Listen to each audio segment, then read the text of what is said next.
Melania, and she said, "You know what you did to me with Stormy Daniels? Do you know what you've done to me with all your vulgar talk? Do you know what you've done to me the way you pay no attention to a child? Do you have any idea of what I think about you?" And then Trump is throwing a tantrum the size of Texas, and you will not believe why. James Carville just dropped a bombshell about Melania that's got Trump screaming at the walls like a contestant on a bad reality show. Was it a scandal? Secrets? A designer shoe conspiracy? Grab your popcorn, because this meltdown is so juicy even Mar-a-Lagos walls are gossiping. Stay tuned, it's about to get messier than Trump's hair in a wind tunnel. because he smells like shit, who wants him around? We've demonstrated beyond any shadow of a doubt that we've had engineers weigh in. A man is incapable of wiping his ass. But let me tell you this. Oh boy, if you ever needed proof that the walls of Trump Tower are made of glass and fragile ego, James Carville just did the unthinkable. And no, I'm not talking about another one of Trump's disastrous speeches. This time, Carville decided to take a chainsaw to the already crumbling image of Melania Trump. And, surprise surprise, Donald didn't handle it well. I mean, we all knew he had a temper, but watching him flip out over this?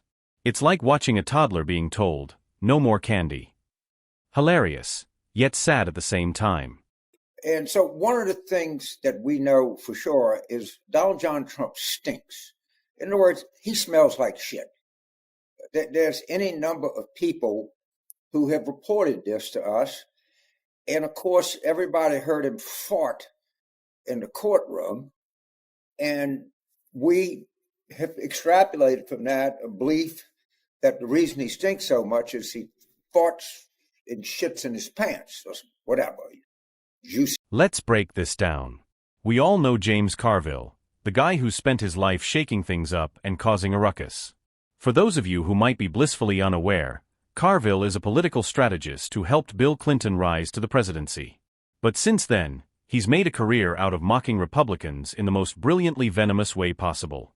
If political satire were a sport, Carville would be a gold medalist. You can produce a world-class documentary for $2 million. I know it.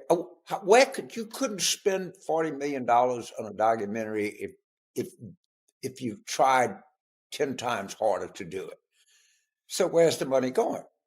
Well, we know where the money is going.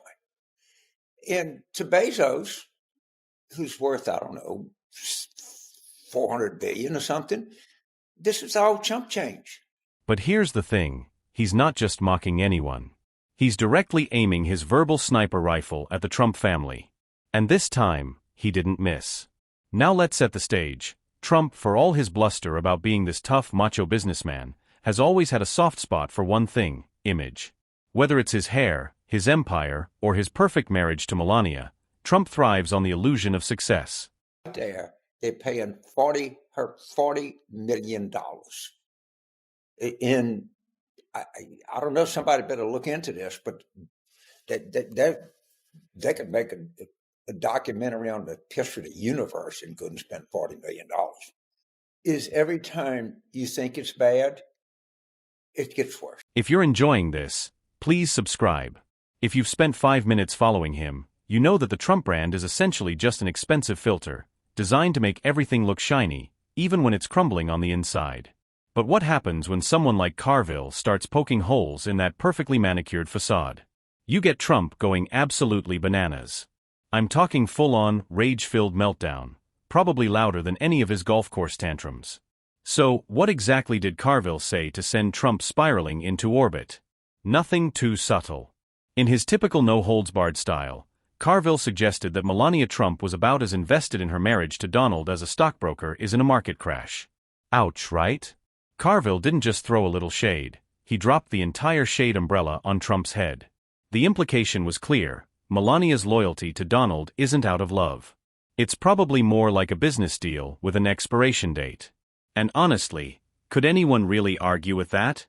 Melania has stayed mostly silent throughout her husband's numerous scandals, and her absence from key campaign moments is practically a meme at this point. So when Carville dropped that truth bomb, Trump must have felt the heat, especially since this wasn't some backdoor whisper or rumor.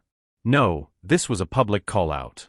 An announcement that Melania's loyalty might be more about contracts than love. I like to be unique. I like to be different. I think the unique is very rare to find nowadays, and something you want to be inspiration for other people to think outside of the box. I don't like to repeat stuff. I don't like to, to follow the people. I prefer to lead than to follow. And I know what you're thinking. Why would this drive Trump so crazy? After all, he's faced criticism from all corners. World leaders, comedians, basically everyone. But here's the thing, you can insult Trump all you want, but do not mess with his family. Melania is his brand partner, his trophy wife, the one person in his orbit who doesn't really say much, and therefore doesn't tarnish his image. If anyone's going to say something bad about her, it's got to be him, not some guy like Carville, who doesn't even know how to be subtle. So what did Trump do when Carville made his comment? Oh, you know he didn't take it lying down. He didn't tweet out some cool, collected response. He didn't brush it off like the savvy businessman he pretends to be. No, Trump being Trump, went straight into nuclear meltdown mode. And trust me, it was a sight to behold. Sources close to him say he was practically foaming at the mouth, not over the comment itself, but over the fact that Carville had exposed the truth. That's what stings. Carville managed to take this carefully constructed image of a perfect family and shatter it with just a couple of well-aimed words. And we all know, Trump doesn't handle being exposed very well. Well, my thoughts are this. I looked at it, and, they came after women. I said nothing, because I'm not a woman. They came after Puerto Ricans. I said nothing, because I'm not a Puerto Rican. They came after black people. I said nothing, because I'm not black. But then they came after watermelons. That's where James Carville comes out of his chair. Okay, next thing you know, they're going to come after gumbo, and they're going to take our gumbo away from us.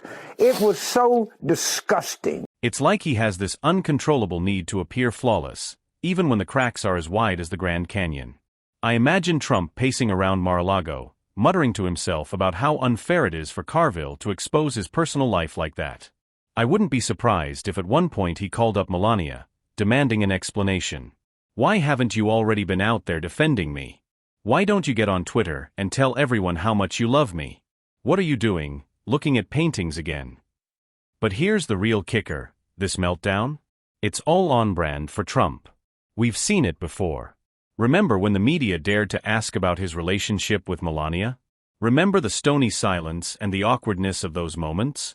Trump cannot stand it when someone exposes cracks in his empire, especially when it's about something as personal as his marriage. If there's one thing Trump is obsessed with, it's the image of the perfect family. You know, the kind where everyone is always perfectly groomed, always happy, always ready for a photo shoot.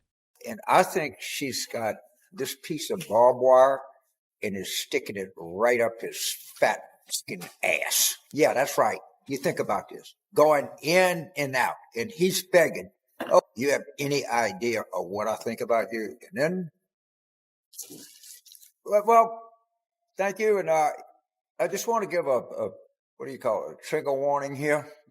If you react sensitively. Carville's comment tore through that illusion like a chainsaw through cardboard, and Trump had no choice but to go into full damage control. But why is this meltdown so entertaining? Because it reveals so much about Trump. We all know he's obsessed with appearances. We all know he's a walking contradiction. But watching him unravel over something so trivial, so utterly personal, just makes it all the more satisfying. We're talking about a man who's built campaigns around tearing other people's lives apart. And now suddenly his life is being turned into a punchline. It's like watching the world's most fragile ego crack under pressure. And let's not forget Melania's role in all this. What's her reaction?